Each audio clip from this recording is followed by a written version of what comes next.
Hello, everyone, and welcome to another book review. I haven't actually done one of these for a little while. Just fair warning, there are actually quite a few good books out coming through now into December and into January. So you may see a little bit more of me doing these again. But the one I'm talking about today is Rachel's new book. Yay! Here it is. The Hedgewitch and the Art of Hedgeriding. This time published with Phoenix Flames.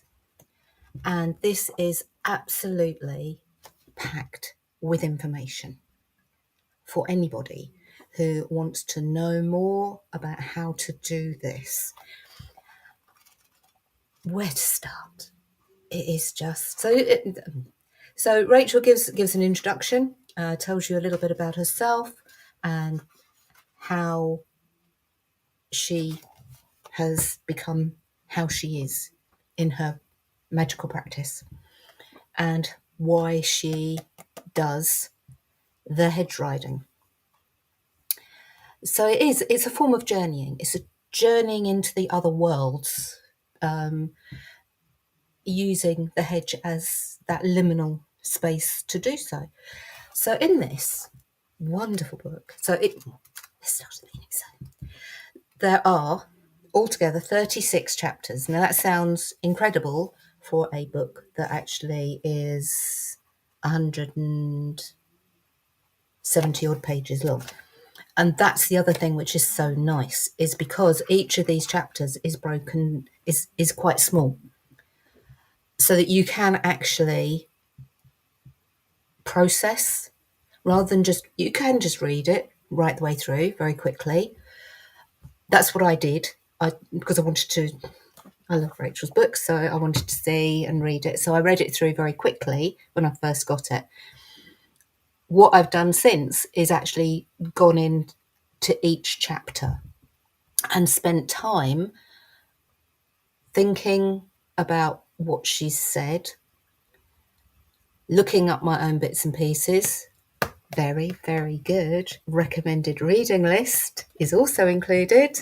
Very exciting for somebody like me. As you know, I love delving into rabbit holes and going down places. So anything that's piqued my interest, my wish list has grown considerably since getting this. But anyway, I digress.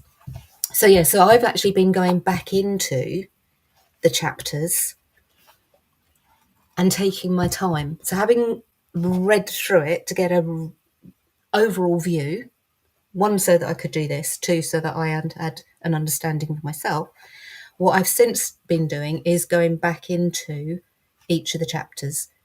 So, as I say, Rachel starts off by saying what the craft is, saying about where you could, all of us would love, well, perhaps not all of us.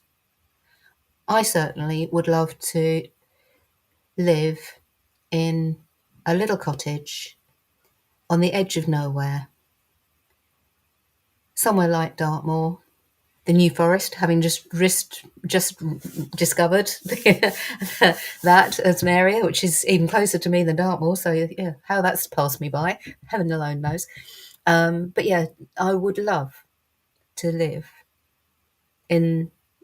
on the edge of nowhere and have my own little small holding and all those sort of things. And of course, that isn't practical. It isn't practical because I have to work. I have to be able to get to work. So I live in an urban area. I have a very small garden. I do what I can. But yes, so she says, practice your witchcraft wherever you can. Even if you live in an inner city, there are parks, there are cracks in the pavement where things grow through, especially dandelions. Let's face it, dandelions are amazing things. But yes, she then talks about the connection to the place. So it doesn't matter where you are, it's connecting with that space. And throughout the book, she gives you exercises, visualizations, meditations. Now, is that one of the ones where we do get... I've got a feeling. Yeah, So the actual chapter on connection and spirit of place, which is chapter 5, is literally 3 pages long. However, it includes the exercise to do for you to enable you to get that connection if it's something you don't already do. But that's the same right the way through this book. There's visualization exercises, there's breath work, how to do breath work. Rachel talks about the 3 worlds, upper, middle, and lower. Midgard being ours, but Asgard being the upper, and Helheim being below. All the 9 worlds, we're still Midgard. There's just more of them around us. And all of those you can get to. All of those worlds are there, waiting for us to visit and get safely back. And that's, again, something that Rachel covers brilliantly in here. She goes through preparation, how to prepare yourself for journeying, includes rituals if you want to make it a whole ritual experience, gives you ideas for not just casting circles, but for actually treading the compass as well. Journeying to meet the elements. She says about treading the mill, entering the other world. So she talks about what you can use. She suggests perhaps using the Elder Mother as a way of connecting through and having protection. Although very often when you start doing, and if you were to follow the suggestions that Rachel gives you in here, you'll meet your own guardian. But sometimes they don't appear on your first visits. And therefore it is useful to have some being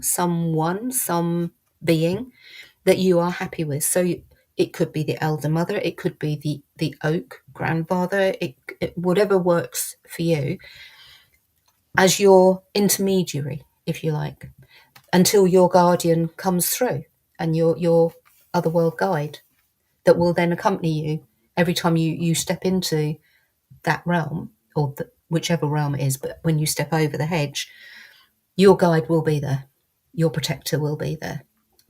But as I say, sometimes they don't always come through on those first few visits. They watch and wait and see if you're going to be consistent and whether it's worth their time and trouble, basically, which you can't blame them because, let's face it, us humans can be very fickle. And then Rachel goes through, where did I get to?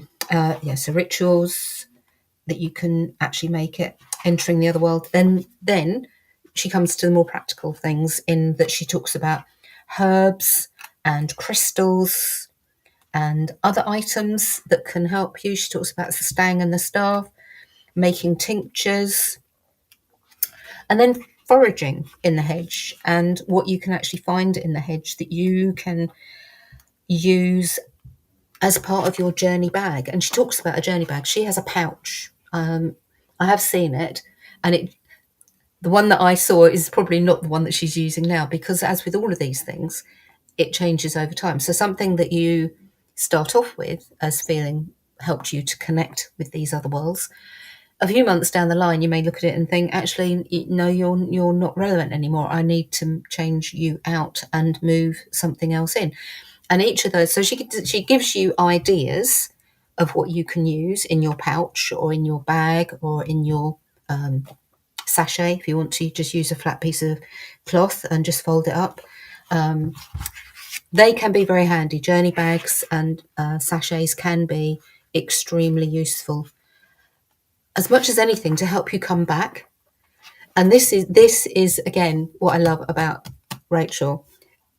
She tells you how you can get there. She tells you how you can stay safe in those other realms. And then she tells you how you can get safely back, because you really don't want to leave any bits of you over the other side. It makes you feel very unwell and very spacey.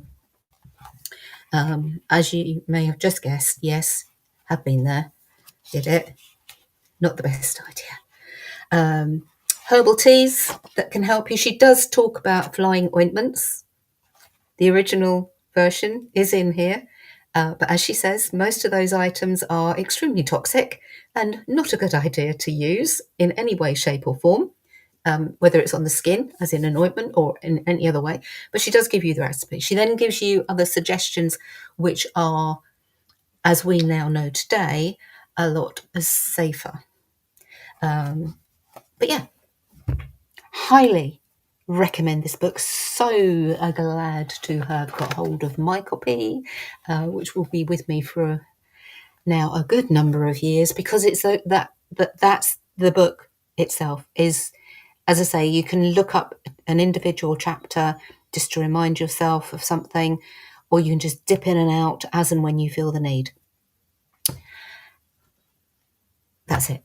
If you want signed copies of this, you can go to the kitchen. I'm just making sure I'm saying it right. The kitchenwitchhearth.net/shop, and you can get a signed copy from Rachel.